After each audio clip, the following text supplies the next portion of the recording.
Hoberdering. Liebe I Love Safa Gemeinde. Ja, von mir ist jetzt hübsch geworden, das so gern. Gestern noch nicht wieder einen Termin beim Doktor gehabt.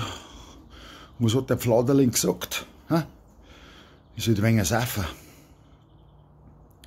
Arschlecken, tralala, das ist so gern okay. Aber ich werde nicht dann verseppeln gehen, wenn ich nicht gleich wieder einen Einfall hätte. Und der Doktor meint, ich sollte ein wenig saufen. Translation für das Abreißen. Ich sollte weniger trinken. Wo? Dann saufen wir halt ein wenig.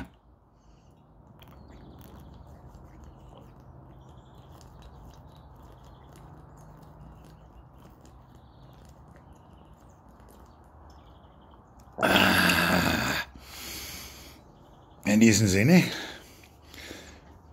I love Safa.